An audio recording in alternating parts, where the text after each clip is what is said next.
the square of a smaller number is subtracted from the square of a larger number and the result is equal to the difference of the larger and the smaller number বুলি কৈছে find the sum of the two numbers okay এতিয়া আমি ধৰি লৈছো smaller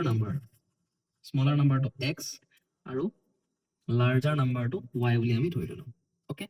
এটা কি ক'লে the square of the smaller number is subtracted from the square of the larger number তাৰ মানে এই larger number ৰ যেটো square তাৰ মানে y square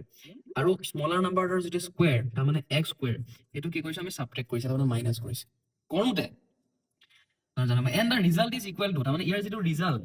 is larger number square ৰ পৰা smaller number square to minus কৰোতে যেটো result equals to the difference of the larger and the smaller number বুলি কৈছে তাৰ মানে larger number to y smaller number to x ইহঁতৰ difference are equal okay এতিয়া ইয়াত এটা বস্তু লাগিব